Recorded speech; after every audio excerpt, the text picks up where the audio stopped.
Okay, so let's have a comprehensive review on the quadratic functions.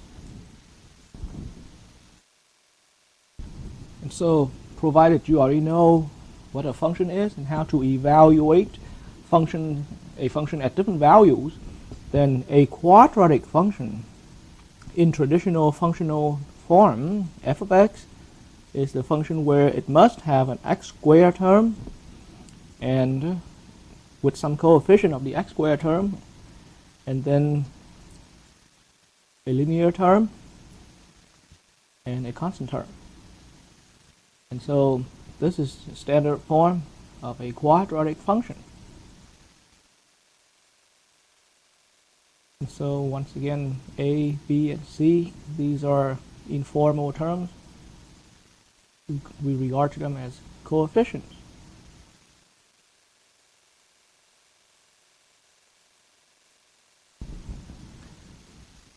Now, this functional notation is the traditional form of writing a quadratic function, but conveniently, a lot of time we are writing as y equals ax squared plus bx plus c, and this is just another convenient way of writing a quadratic function, and it's in equation form. Equation form.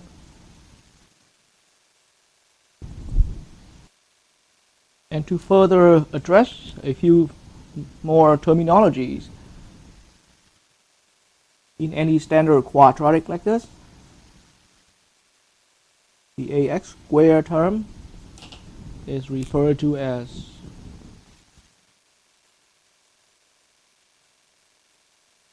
the quadratic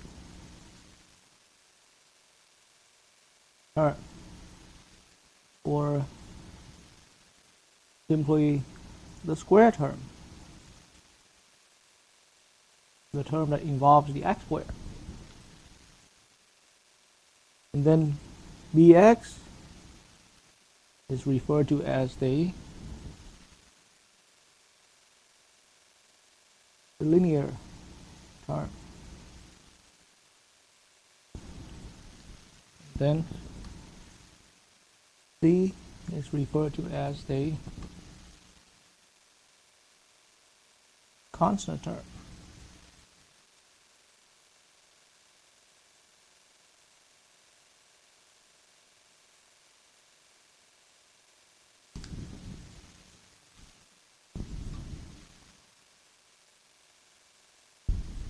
Another requirement about being a quadratic function is that the coefficient of the quadratic term here, that value a, in order for your function f of x to be a quadratic, your coefficient a must always be non-zero. So as a quick explanation, the reason that a has to be non-zero, because what if a is 0? So what if a is 0?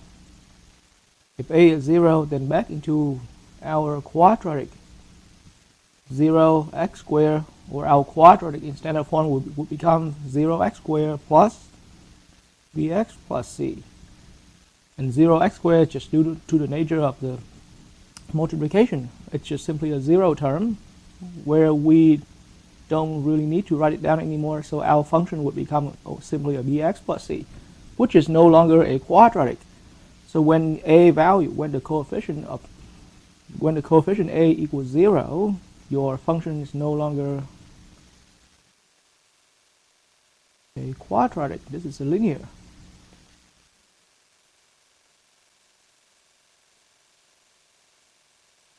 And that is the reason why, once again, strictly, in order to be a quadratic function, then the coefficient a, the quadratic term coefficient, must be non-zero. And now let me bring up some examples, some quick examples, some actual examples of quadratic functions. So examples of quadratic function.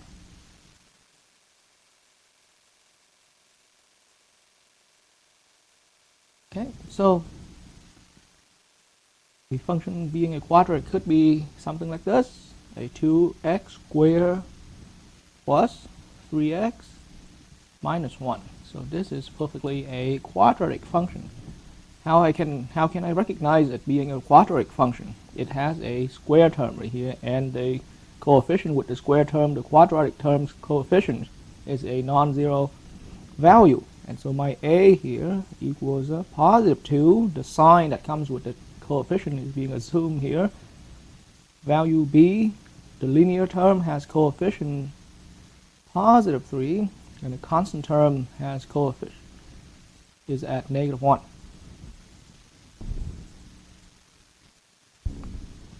Another example of a quadratic function would be, how about the function g of x equals a 1/2 x squared plus x minus 3. So once again, as long as we recognize there is a clearly written quadratic term right here, our function is a quadratic. A here is a non-zero value, being a positive 1/2. My linear term has coefficient positive 1, and my constant term is negative 3. And negative 3, the constant term itself, is also a coefficient.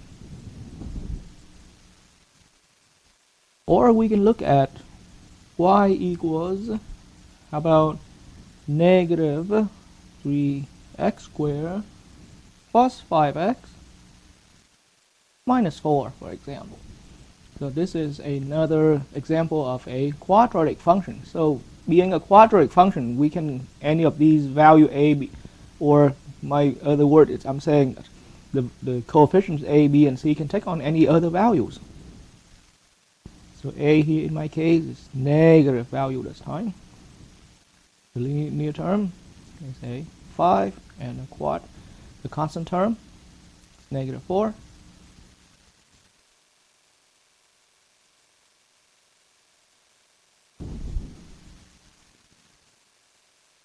And there are even extreme cases like y equals x squared term. So the quadratic term is still here, and we don't see the linear term as well as the constant term. It means your quadratic coefficient is positive 1, as you already know, but b equals 0 and c equals 0 as well. Or in other words, this same quadratic is understood as 1x squared plus 0x plus 0.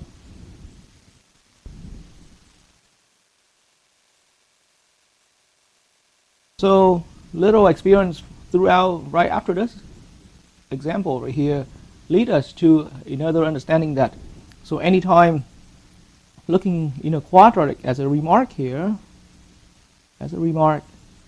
then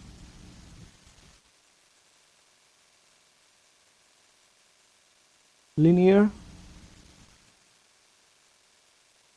term and constant term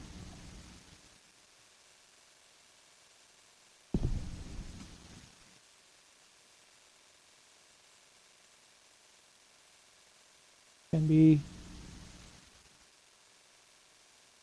about absent.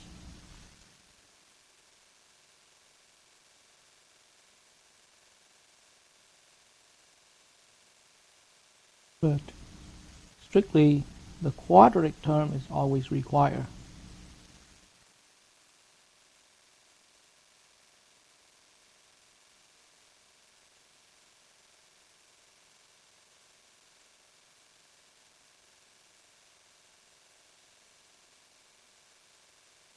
Be there.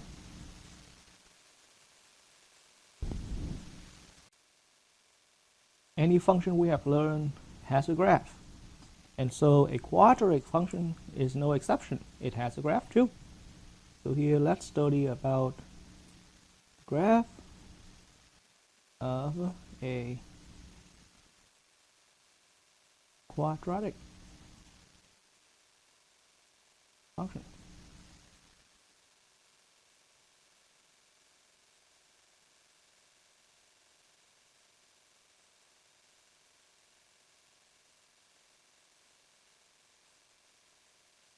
All right. So for a quadratic, say y equals 2x squared plus 3x minus 1. Coefficient A is 2. Linear term has coefficient positive 3 and constant term negative 1.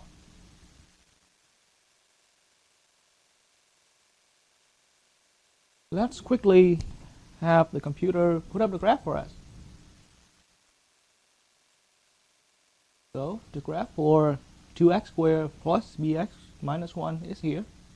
And right now we don't have to worry too much about the details yet. After we will be seeing a few other graphs here, we will come up with some generalizations.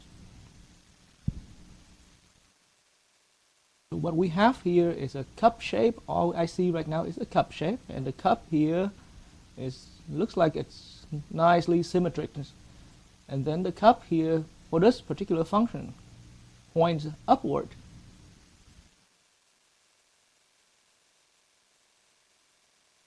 And there's a peak at the bottom here, and we call that it's a vertex. As another function, as another quadratic to look at the graph, let's look at y equals 1/2 x squared plus x minus 3. So for this quadratic, our quadratic term coefficient is 1/2. Our linear term coefficient is a positive 1. It's 1x here, positive term came out from that plus sign in front of it. And the constant term c equals negative 3. And once again, let's quickly look at my Desmos graphing calculator here on the computer, and let's quickly bring up the graph of that. So here's my graph again. So of course, as far as scaling, it does look slightly different, but as far as fundamentally as a shape right here, then this graph here, 1/2 x squared plus x minus 3, has the exact same kind of shape as the one we have seen previously. What it gives us here is a cup again, and the cup here is pointing up. It does seem to have some line of symmetry here, which we will recognize a little later. But generally it's a cup, and then once again that cup has one peak, happens right at the bottom, that we call the vertex. And what about when y equals, let's switch to having some negative coefficient of the quadratic terms. So how about minus x squared plus 4x plus 4. And so my coefficient for the quadratic term is negative 1. My linear term coefficient is 4, positive 4, and my constant term is positive 4 as well. And once again, let's instantly pull up the graph with using Desmos here. And here's our graph. So what to expect here and what to see here, first of all, is once again, similarly with the two earlier graphs, what we have here is a cup again. There's a cup. That nice cup. And then the only difference here, and further similarities, we can recognize the cup once again is symmetric. We will get clear about where to find that line of symmetry, that axis of symmetry.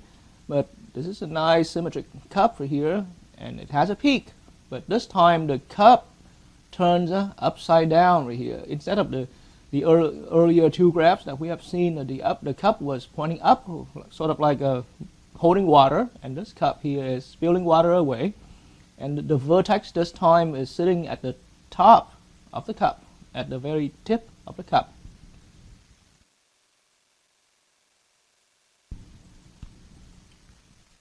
And let's look at our last one here.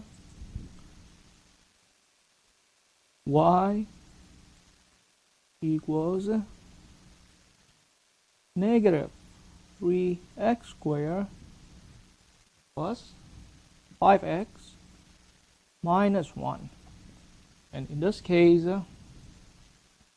my quadratic term coefficient is negative 3. My linear terms coefficient is positive 5. And my constant term is negative 1. And once again, let's quickly have Desmos put up the graph for us here and find out what's going on. So here we go. Here's the graph.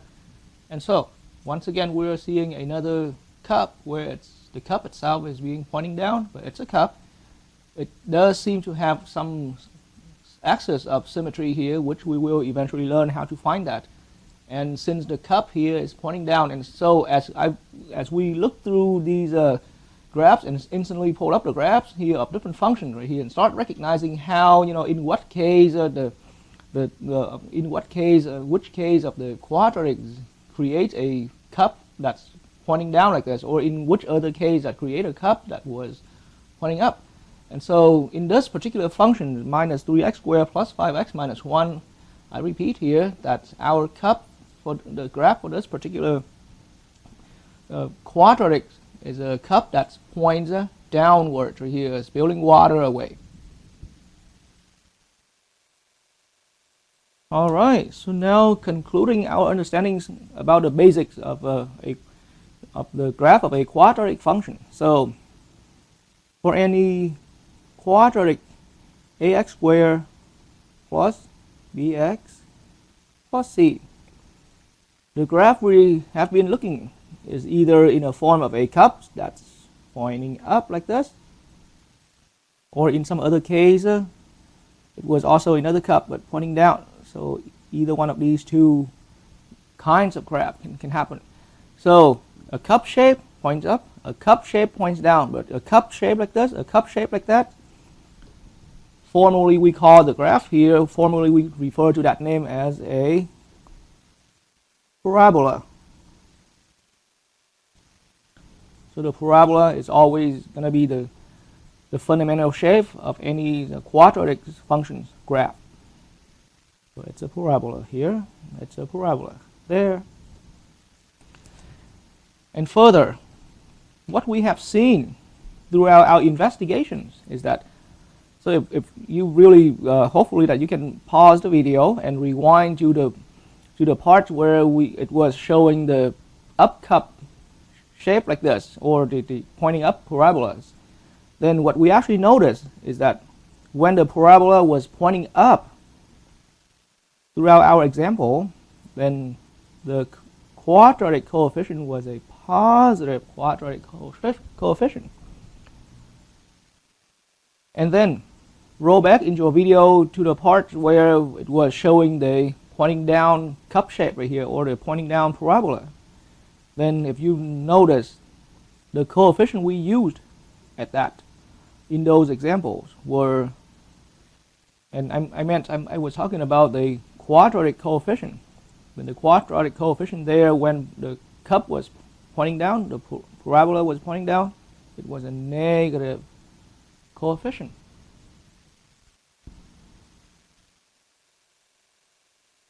And that is generally the shape of any quadratic functions graph here.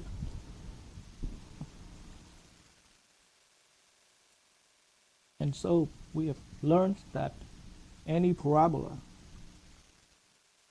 the graph of a quadratic, either a pointing up parabola or a pointing down parabola, has a vertex. So this is called a vertex. That when the parabola is pointing down, that vertex is the highest point, and it got coordinates x and y. When the parabola is pointing up, the vertex is the lowest point on the graph of the parabola, and it's having some x and y coordinates. So we will be finding out rules how we can quickly find out where the vertex is being located at. And then so, as you can see also through our earlier investigations on different graphs, on different parabolas of any quadratic, then any parabola here, the one I'm drawing with a hand sketch version here, or the ones being pointing down here, they're all having, even though not always being displayed, but any quadratic parabolic graph has a line exactly in the middle where the entire graph will be broken down into two symmetric pieces. And so that line here is referred to as the line of symmetry.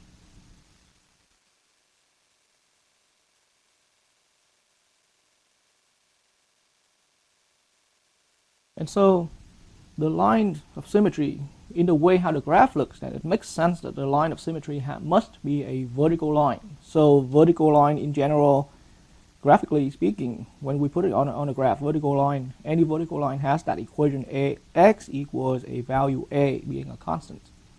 Or maybe I shouldn't use that value a here. Let's say x equals h here. I'm trying to avoid using a here to be the same with the, it might cause some misunderstanding with the coefficient of the quadratic term here. But so x equals a constant a right here is the equation of the vertical line that we treat as the line of symmetry for any quadratic. But then, so how can we find that line of symmetry, as well as what's the x and y coordinates on any vertex of a parabola? We're gonna one by one get through any of that. But before I get any further, you can now notice doesn't matter if the parabola is pointing up or pointing down here, then the vertexes, the x value of the vertex seems like it's right on that line of symmetry. Or in other words, physically looking at the graph here, then the vertex is being positioned right on the line of symmetry.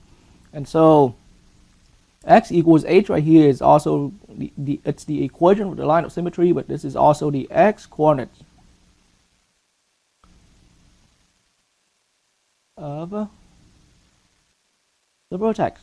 So once we can find the line of symmetries, we are already halfway done in terms of looking for the vertex, the coordinates of the vertex, or the vertex point. And so now I'm going to bring up an example. Let's say our quadratic here, let's go back to the first one we have graphed earlier. We have investigated the graph earlier. But our quadratic here is 2x squared plus 3x minus 1. And so we've learned previously that quadratic coefficient a equals positive 2, linear term coefficient is positive 3, and constant term negative 1. And so as soon as you can recognize the coefficient of the quadratic term, coefficient of the linear term, and as well as the constant term right here, then let's quickly do this formula. I'm going to do a calculation. X equals minus 3 divided by 2 times 2. And so the calculation here comes out being a negative 3/4. So right now I'm throwing in some formula, and then I claim that this final value here is x equals negative 3/4. So what is x equals negative 3/4? So let me now bring up the graph of our 2x squared plus 3x minus 1. So the graph of 2x squared plus 3x minus 1 is here. And allow me to hide away the grid here, because the grid might be a little confusing when I'm putting up the line of symmetry. And so now, without a grid, this is what I'm going to do.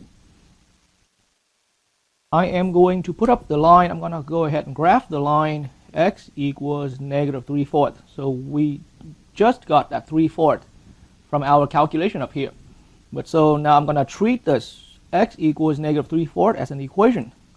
And let's see and remind yourself that this is a vertical line. Oh, that's all we know right now. It's a vertical line. And so let's put this vertical line in the graph together with our current parabola here to see what this vertical line is doing for us. And so here we go.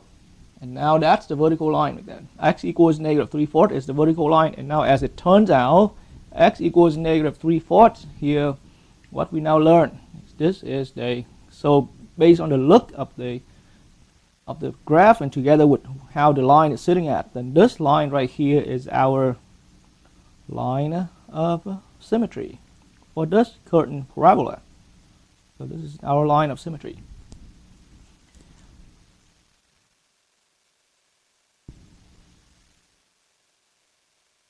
Let's look at a different quadratic. So how about we are looking at y equals 1/2 positive 1/2 x squared plus x minus 3.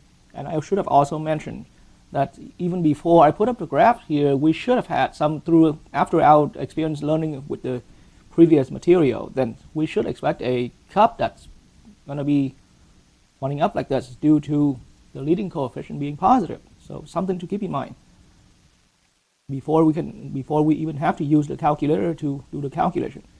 But now this is how I'm recognizing my quadratic coefficient, my linear coefficient, and the constant term here is negative 3. Okay, so again, let's do the calculation.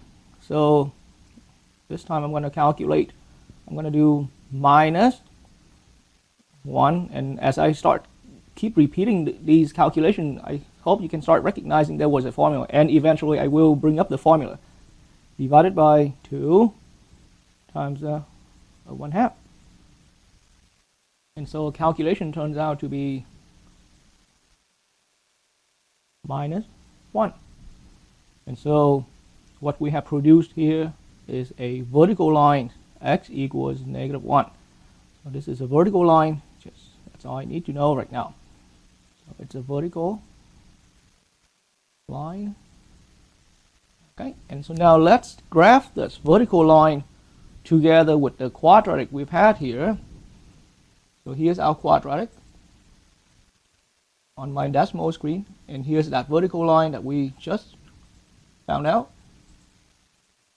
So the vertical line here, and I'm still hiding away all the grid so that you can see how the vertical line is having that relationship with the graph, the parabola of your quadratic. And so once again, we recognize that this vertical line we just calculated is being the line of symmetry for this curtain parabola. So we found another line of symmetry. Okay, and allow me to start speeding up the process here a little bit. And in another example, when y equals minus x squared plus 4x plus 4, and so the quadratic coefficient is negative 1, linear coefficient is positive 4, and the constant term is being positive 4 as well. And so before I even use a decimal to put up the graph here, then we already have some expectations. After experience, we've learned in past problem that when quadratic coefficient is a negative, then we already have an expectation in mind that the parabola is going to look like this. It's a nice parabolic shape, but it's going to be pointing down. And of course, the line of symmetry is going to be somewhere in the middle. But let's now just get comfortable with that little work we've done here. But I'm going to go minus 4 divided by 2 times negative 1. And so keep recognizing where these here, because I want to save that for the very last step right there. But the calculation here, so what I just did, so now it's minus 4 divided by 2 times negative 1. And you can go ahead and start recognizing as I'm going along where these values come from. But the calculation here shows we have a final value being a 2. And so we have now produced for ourselves a vertical line, the equation of a vertical line, x equals 2. Okay, and simply at start it's a vertical line. So that's all we know right now. This is a vertical line. And so let's once again put the graph here on board. So here's the parabola of your minus x squared plus 4x plus 4, and the vertical line x equals 2 is here. X equals 2, and I'm putting that as in black color with dotted line right here. But now, as it turns out, again, as we're looking through the graph and being put together with that vertical line, then we found out once again that this vertical line is related to the graph as it's being the line of symmetry for this particular graph that we are looking at, minus x squared plus 4x plus 4. So line of symmetry. Okay. And now we are ready to come up with some generalization of how we can find the line of symmetry, the equation of the line of symmetry. So let's say you have a quadratic, any quadratic, with leading coefficient, leading term, quadratic term being ax squared, linear term is bx, constant term is c. Okay. And so if we look back, and if you and feel free to roll back in the video here to any of those points where we were doing the three works to recognize the vertical line being the line of symmetry. But so it seems like what we did and what I did, there was a negative sign in your formula, always there throughout all of the examples, and I used the b value, the b coefficient of your quadratic equation, and then divided by 2 times a. And so this is the famous equation, the famous formula to find the line of symmetry. And so that's the work we have been doing throughout all three little examples. So this is the equation of the line of symmetry.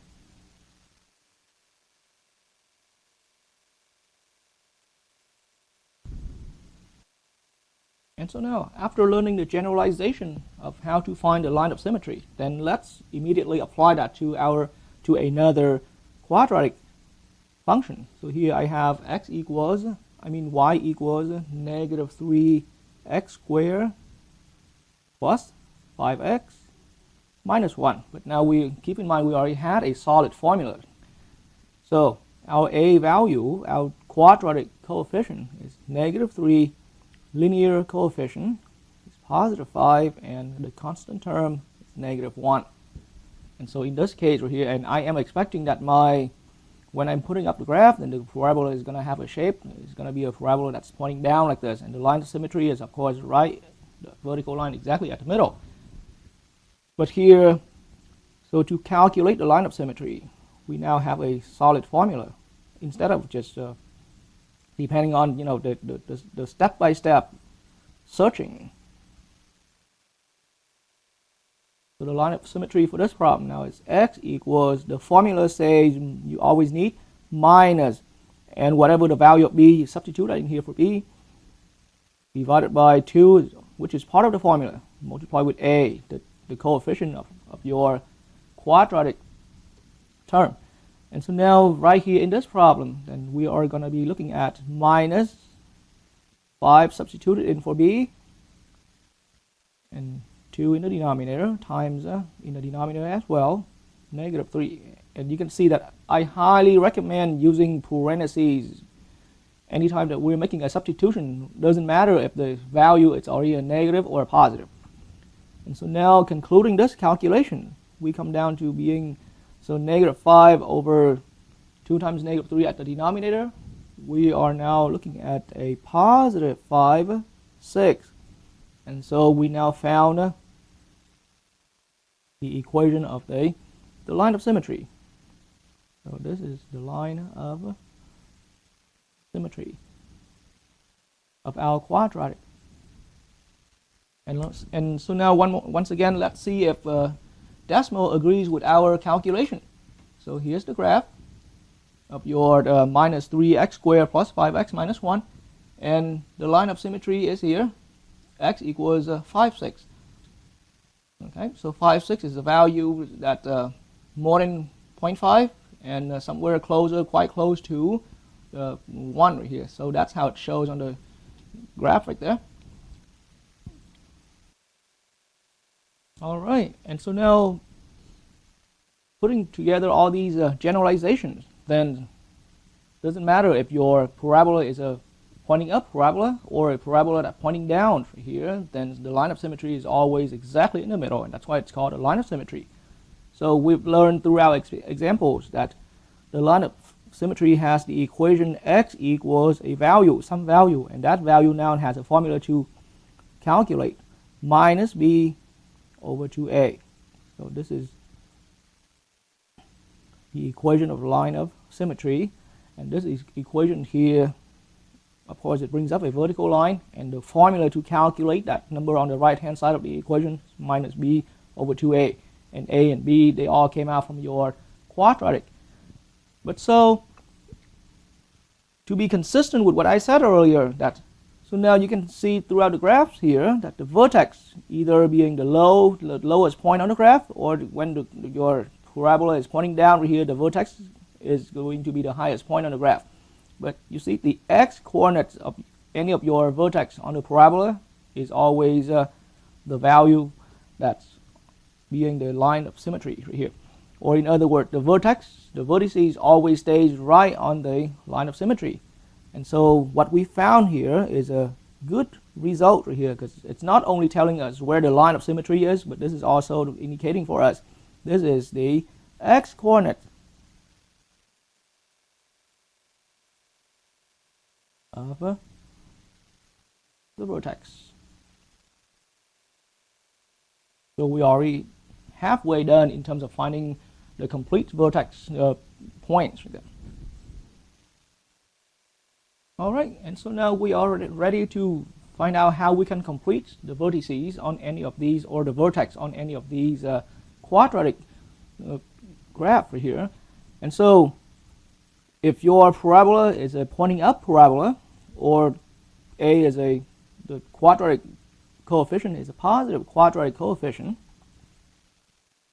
then we already learned that the x coordinates here is also the same as the equation of the line of symmetry. So it's going to be this x coordinates here of your vertex is also the same as minus b over 2a. The y value now is simply just, once you found the x value of your vertex point, then all you have to do now is going to substitute your found x coordinate of the vertex into the function. So f of minus b over 2a, and that gets you the y value. Or I should have written that on this side of the board right here, in the same line with so y equals the function evaluated at minus b over 2a. So keep in mind minus b over 2a, even though being a formula, but here when I'm writing it, I'm assuming that it's already a found calculated value. So all you do is substitute that value, the x coordinates of your vertex point, into the original function. That gives you the y value, and that's how we're completing the coordinates pair of our vertex point. Okay, and so the same way with when our parabola is a pointing down parabola, the x value would always stays at the value that came out from this formula, minus b over 2a, and the y value is also, once again, that we can obtain that y value. How high does that hit right here, or how low does it hit? The y value always comes out by substituting minus b over 2a into your function. Okay, so let's now really do an example. So let's look at another example. I want to find the vertex. Okay, so how about my first problem in this example? How about let's look at the quadratic y equals negative 1/2 x squared plus x minus 3. And also keep in mind I should have written that as f of x equals minus 1/2 x squared plus x minus 3. The reason I say I should have written that in this form is because later on when we use this form, it's easier to understand how we plugged it in. They can plug the values in. Okay, but so now to find the vertex of this quadratic, remember x coordinate comes first, and this is also the equation of the line of symmetry. So x, and a note about your quadratic here, a value is negative 1/2, b value is 1, and constant term is negative 3. And so my x coordinates of the vertex point, or also the same as the x value of your line of symmetry, is going to be minus b over 2a. And that's how we're setting up the formula. So now after having the formula successfully set up, minus part of the formula, and now b is positive 1. I'm going to substitute it in and divide it by 2 times negative 1/2 in the denominator. And so calculation comes out being negative 1. Actually, I mean positive 1.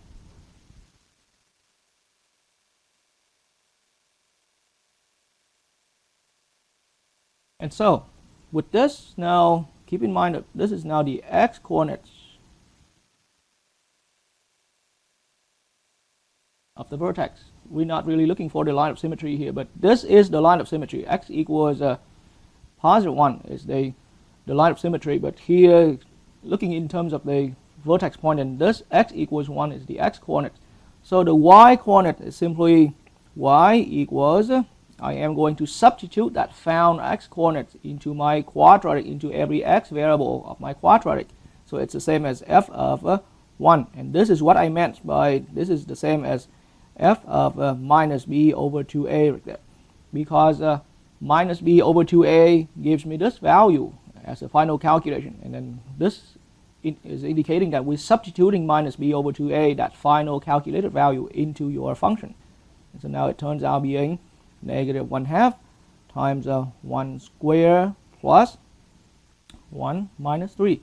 And so now calculation shows negative 5 over 2. So it's just me that I'm more comfortable with working with fractions, but you are also allowed to use a decimal. So in decimal, this is minus 2.5. Right? So that's the y coordinates of your vertex. So now completing your vertex, here's our final conclusion. So vertex of this parabola is at 1 for x and minus 2.5 for y.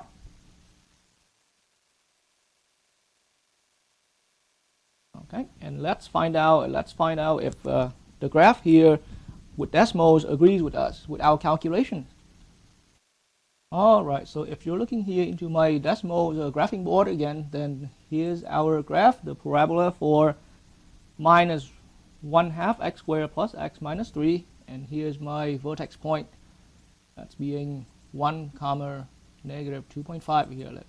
Allow me to show the label there, and obviously it agrees with our calculation, and it does stay at the peak point of your parabola.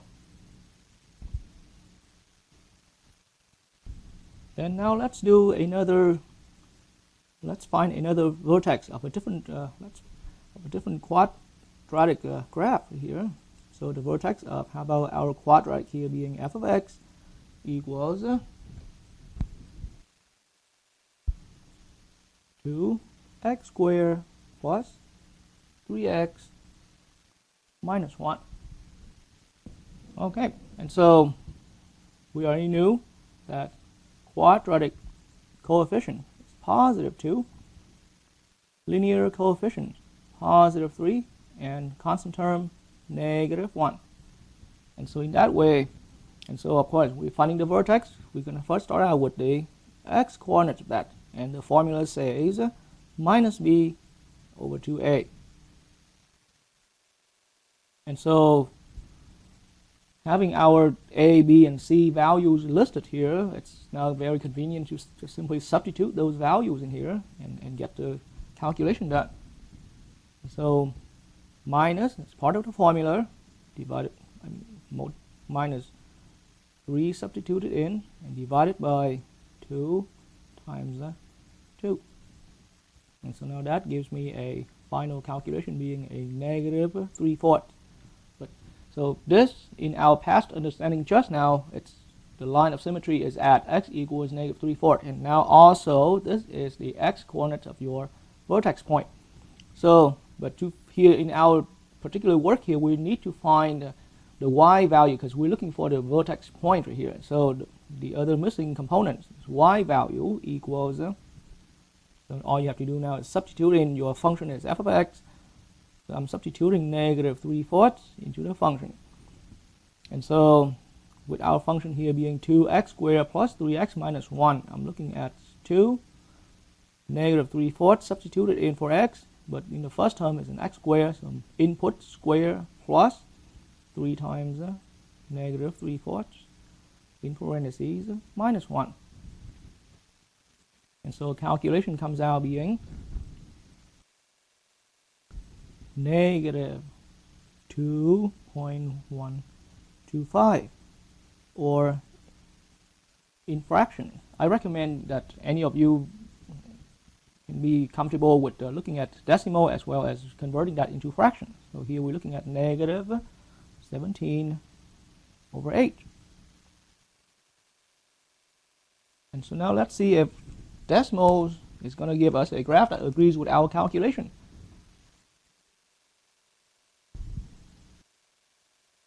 All right, so on the graphing screen, here's my graph right here.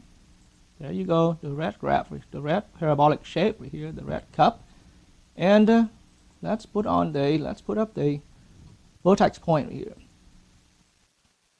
All right, so that point is at negative 0.75, which is a different way of saying negative 3/4 right here, and y value is negative as low as negative, vertically as low as negative 2.125.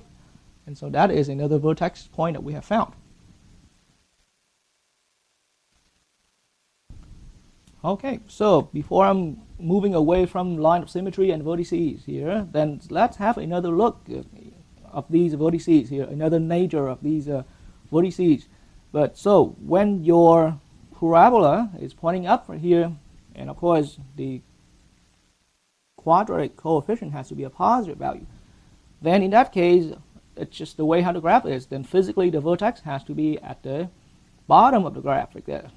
And so it makes sense now to see that when your parabola is pointing up, then the vertex is the lowest point.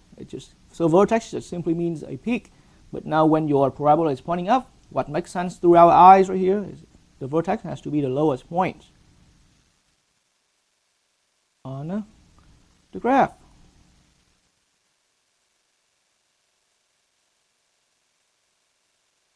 But so let's give another way of looking. So lowest point, yes, but when we say lowest, we refer to vertically, because low or high means refer to the vertical position of your point. So when I say lowest point on the graph here, I mean it's the lowest y value. So the vertex is the one having the lowest y values. So another language that later on in the later problems will become convenient for us is have the lowest point on the graph here turns out to be, we're at the y value there is, it's the minimum of the function f of x.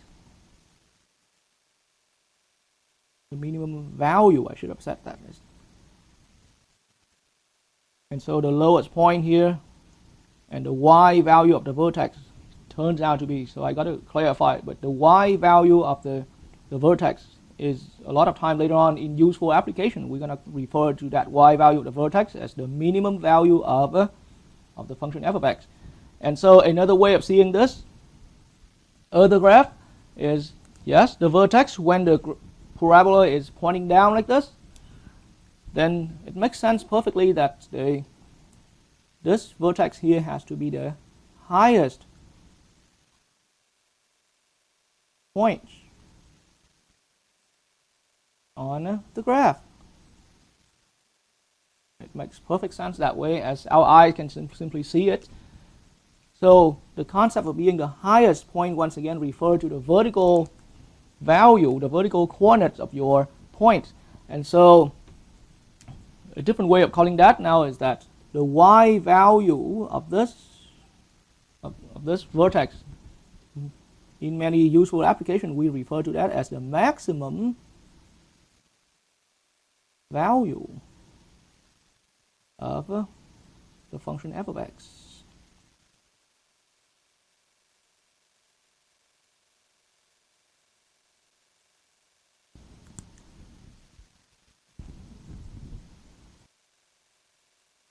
And it is also beneficial to say that back into this case right here where your parabola is pointing up here, then of course the y value of the vertex is referred to as the minimum, the lowest value of the function f of x. But you can also say that the function f of x reaches its minimum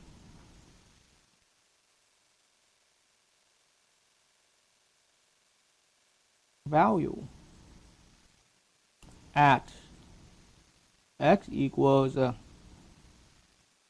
x, basically, and x here I means the x coordinate of your vertex point. And so same way here I can say that the vertex is being the highest point on the graph, and the y value specifically is the maximum value of the function. So you can also say that the function f of x here in this case, whichever the function f of x having the parabola like this, then you can also say f of x reaches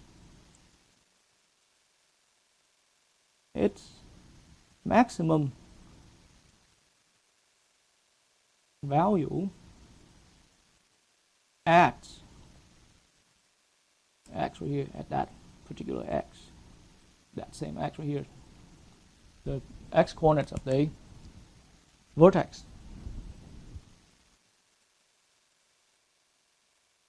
And let's continue studying our quadratic functions by looking at intercepts.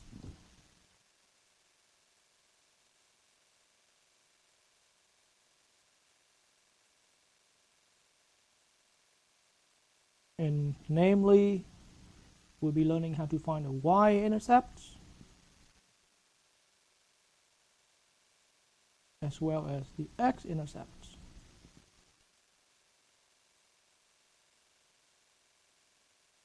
There could be more than one places. So, starting out with our function being a quadratic in standard form, ax squared plus bx plus c.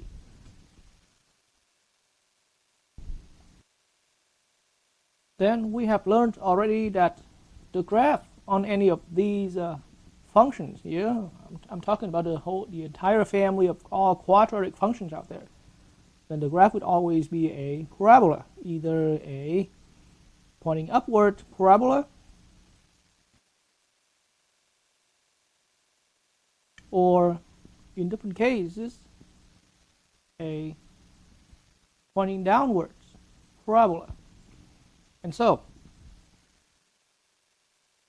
when either cases, when your parabola is pointing up or pointing down, it will have a few places where it crosses the two axes here on the x and y axis system. And so if you're looking at my graph here on the left hand side, my parabola here on the left hand side right here, this point on the y-axis here where my descriptive parabola is crossing through the y-axis, we refer to that point right here as the y-intercept. And that's briefly remind the concept there. And so similarly on my graph to the right hand side here of my board space, this point right here is what I call as well the y-intercept.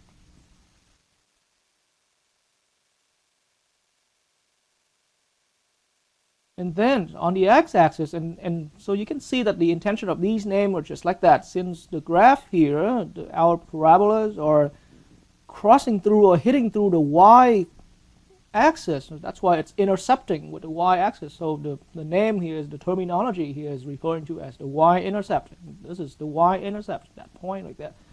And so similarly, or easy enough now that these points here on the x-axis where our parabola are crossing through the x-axis, these are referred to as the x-intercept. But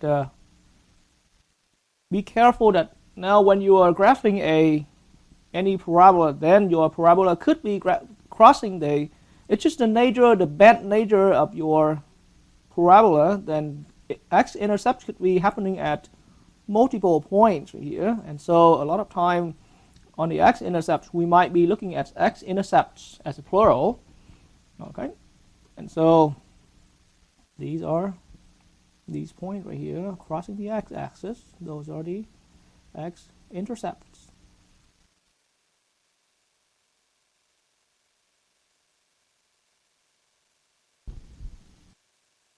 All right, and now in a different descriptive picture here, a different illustration picture, which is cleaner. Then, so we already learned that this is the y-intercept. And so in the way how it is, as I have explained earlier, then the y-intercept happens on the y-axis. So that means whatever that value, that vertical coordinate is, but the point itself is strictly rule of thumb, x value equals 0, and the y value here happens at whatever the y value. And so we're going to spend some time learning how to find that. And then x-intercept, on the other hand, the way how it is, it's crossed and it happens only on the x-axis. So being on the x-axis, it means strictly one rule of thumb, the y-coordinate is 0, and the other value we're going to have to be able to find out.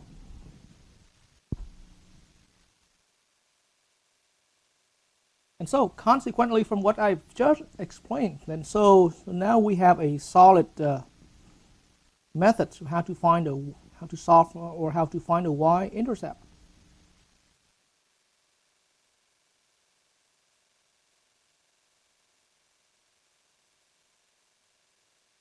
To find a y-intercept, all you need to do is simply remind yourself y-intercept happens when the x value is 0, and all we need to do is finding out the y value correspondingly. And so in that way, it is simply just our function is having this formula here, f of x equals ax squared plus bx plus c. So finding the y-intercept, it is as simple as just let x value equal 0 purposely.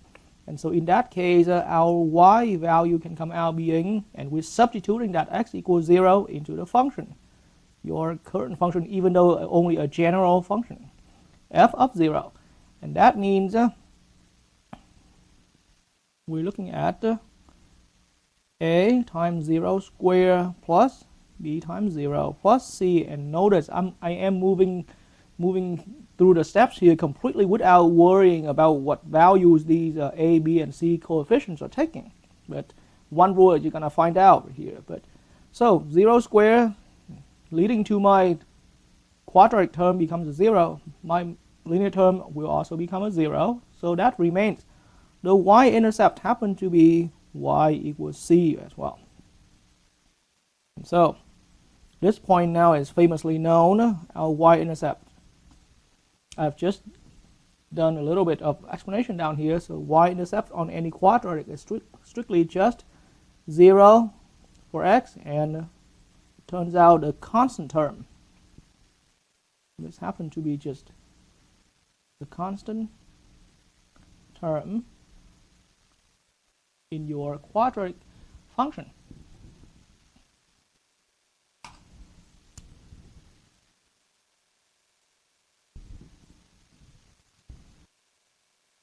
And now on the other hand, about the x-intercepts, remind yourself again that at the x-intercepts, then strictly we have whichever x coordinates that is. It could be more than one, but y value is 0. And in case it happened at multiple points, we call it x1, and here's x2, but any of these points have a y value being 0. So those are the x-intercepts. And so, generally speaking, to find the x-intercept,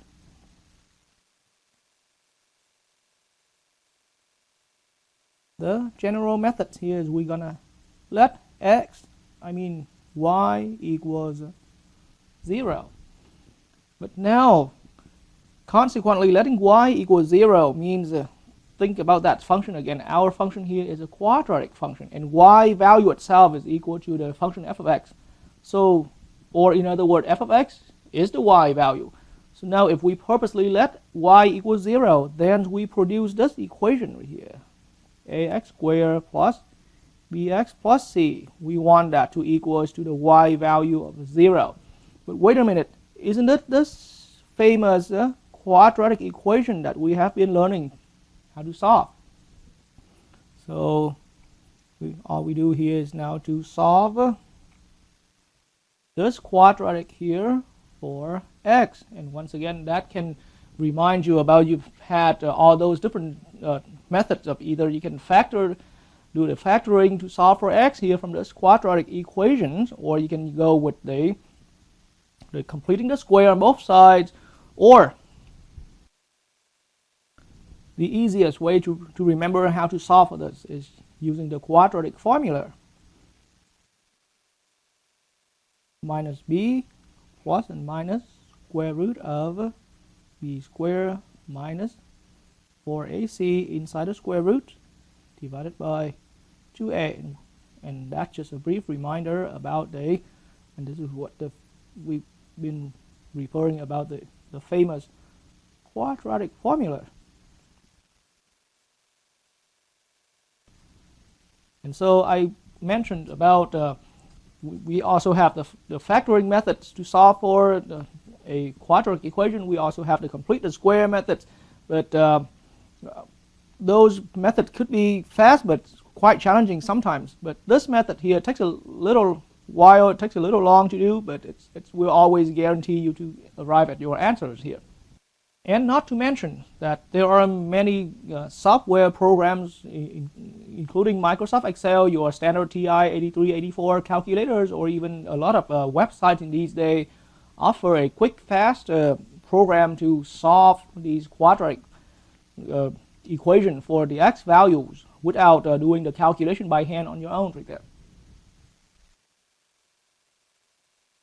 And let's now look at an example of how we can find the intercepts.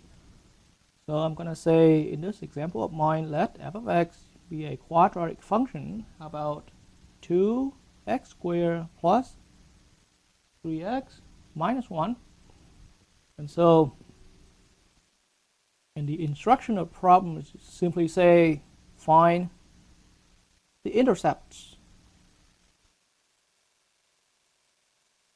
Find all intercepts of this function f of x. And so this instruction of the problem is actually quite dangerous because only one term, the intercepts, but it really means it's really intending that we must find all intercepts, including the y-intercept and the x-intercepts, if there are more than one x-intercepts. All right, and so normally in my own experience, I would see that finding the y-intercept is always the easier one and the faster one. So let's start out with the easier one and the faster one. So y-intercept, let's nail it down first. And for short, it's y and with a dash, int, short for y-intercept. So the formal solution, we have to set f, we're going to have formal solution. X, we're going to let x equal 0. And substitute x equals 0 into your function. So f of 0 here, and note, keep in mind that here we actually have an actual function. That's what I meant. So f of x actually here in our problem equals 2x squared plus 3x minus 1. And so once we have substituted in that value x equals 0 into the function, then here's how we can perform with the calculation. 2 times 0 square plus 3 times 0 minus 1. Okay? And so calculation turns out easily just -1. And so yes, we found the y-intercept. It happens at y equals -1. And so as a complete point on the y-axis, then we're looking at 0, -1. So that's another way of expressing that.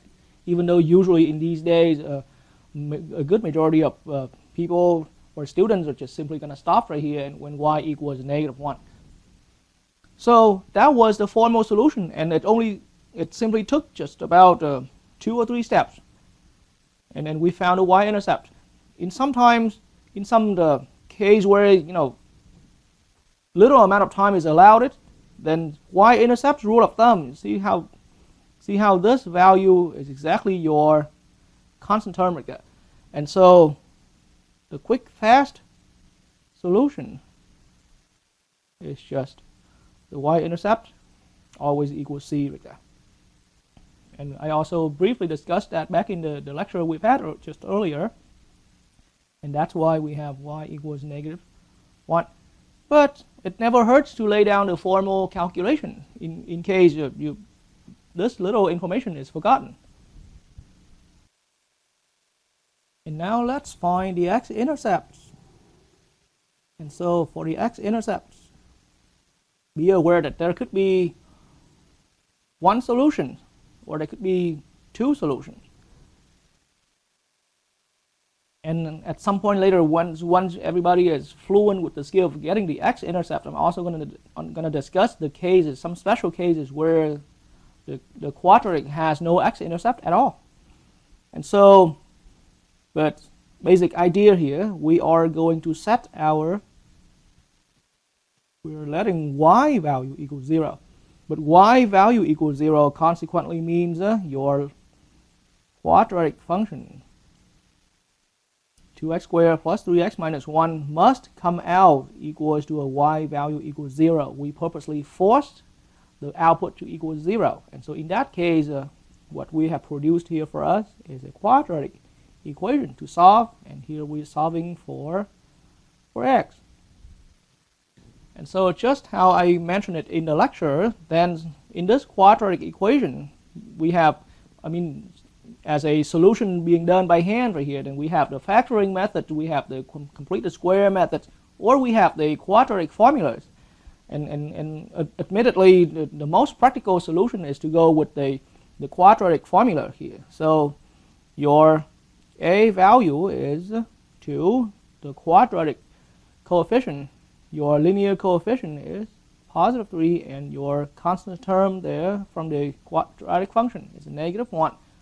And so those values a, b, and c from your now so-called quadratic equation plays different parts in your quadratic formula. So x equals, so now quadratic formula say we need minus b plus and minus. So that's actually now indicates that normally a quadratic equation will turns out having 2 solutions. B squared expectedly 2 solutions, and b squared minus 4ac being inside a square root divided by 2a. And so now the next step here is just to simply substitute in the values of a, b, and c into their places. And so now minus, as part of the formula here, 3, the value of b substituted in, plus and minus, expectedly 2 different solutions. And so b squared, 3 in parentheses square minus 4 times a being 2 times c being -1, and divided by 2 times 2. And that means one more step here that I'm going to write it down, but usually when it comes to setting it up and have numbers successfully substituted in with your strong technologies in these days, you can just ask your calculator to do it all in one calculation. And so the only reason I bring up the next step here is to explain about what that plus and minus means. But it means on one hand we're looking at one value for x, we're looking at -3, from that -3, but only plus the square root value. And here, and like I said, eventually we're going to leave it all for machine to handle. And so I'll just write down the setup here. So this setup gives us one value of x, one solution in terms of an equation, or one x-intercept. And the other setup we're going to have, which is going to look almost identically the same, -3, but minus square root of 3 squared inside -4 times 2 times -1 over 2. Okay, and so, and like I said, again, we can simply type these setups into your any of your calculator in these days, and they will be able to pull out the answers easily for you. And so calculation comes out being, so in 3 decimals, this first setup on the left hand side equals positive 0.28, and like I said again, in 3 decimals, 0.281, and that's about the best we can do. And then this other setup right here is in 3 decimals. Calculation came out -1.781.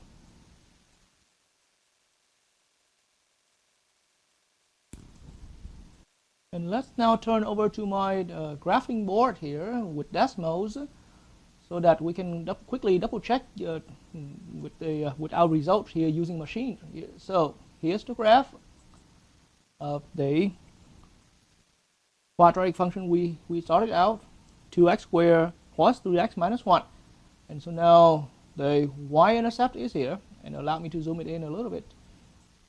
Right, so the y-intercept is right here at label at coordinate 0, -1, which is just perfectly consistent with what we found earlier. And we found the y-intercept was being at the point 0, -1, or simply y equals -1 here. And then the x-intercepts are here. And these are where our graph crosses with the x-axis. And in this case here, our parabola did cross through the x-axis at 2 points right here. So 0.281 agrees just perfectly with our first solution here. And then the other value here is -1.781 in 3 decimals. All right, and let me bring up another example where we're going to learn some special cases when we're finding x-intercept. So in this example, it's all about finding the x-intercept. So let's find the x-intercept. And there could be more than one of, and here I'm going to bring up a couple of different questions here, and each one of these, part A, B, and C's, are different functions where we learn different cases. But how about let's find the x-intercept of f of x equals x squared minus 4x plus 4. So our quadratic here is being f of x equals x squared minus 4x plus 4. And so you have seen that throughout our general example earlier, finding the x-intercept. And keep in mind this example here is entirely looking for x-intercept. We don't need to worry about y-intercept in this example. And so the only rule of thumb, finding the x-intercept for any function, we're going to let y equals 0.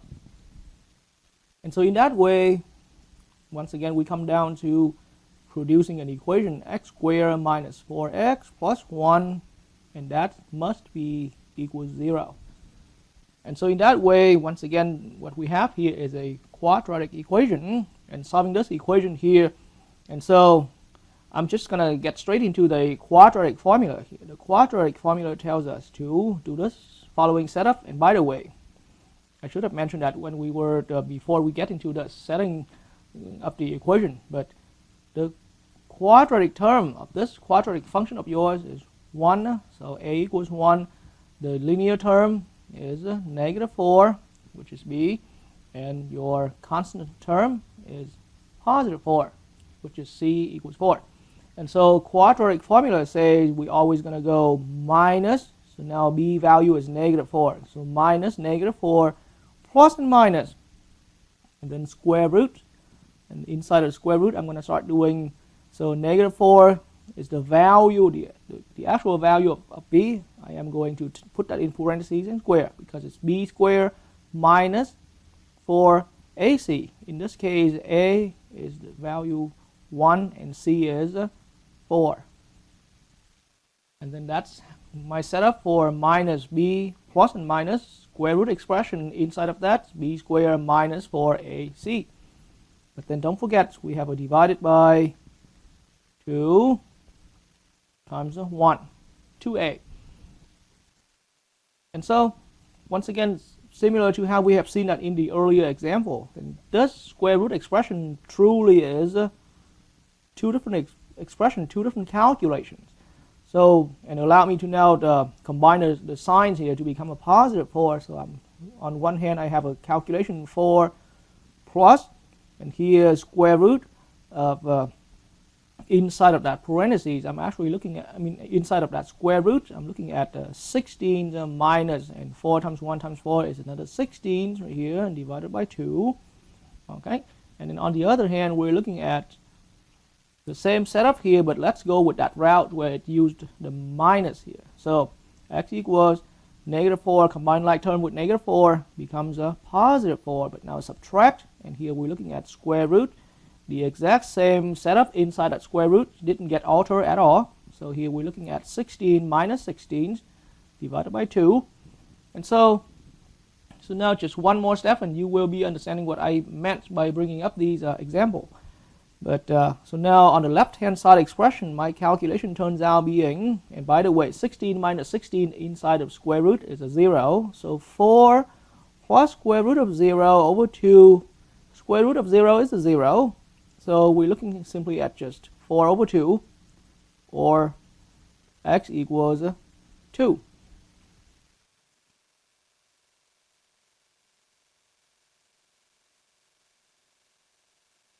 So we found one solution. We found one value of x.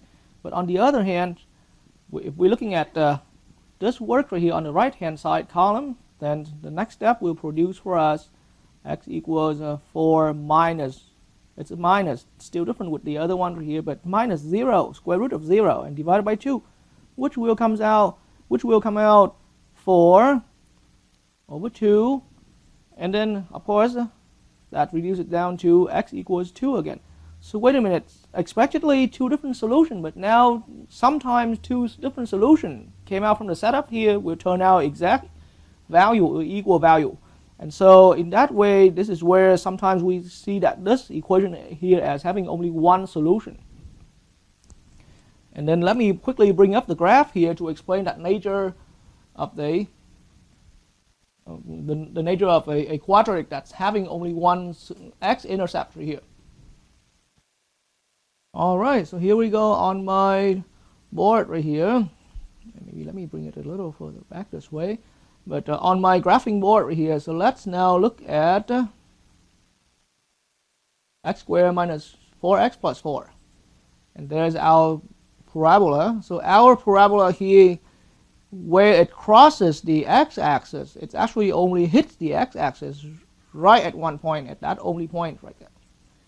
And so, and that only point is 2, 0. And that agrees perfectly with our work that we have solved for that quadratic equation and only came out with one solution. And so here, back into our work, make a note here that solving a quadratic equation, or basically finding the x-intercepts, sometimes we end up with only one solution of the equation instead of two, or we think of this as one solution, or there's only one x-intercept.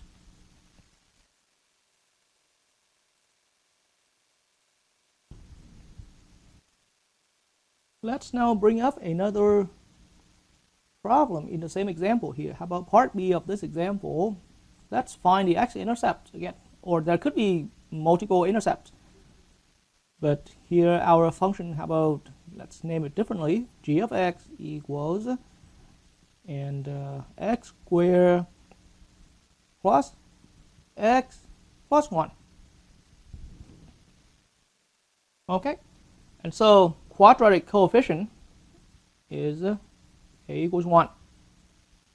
Linear coefficient is 1, positive 1. And constant term is 1.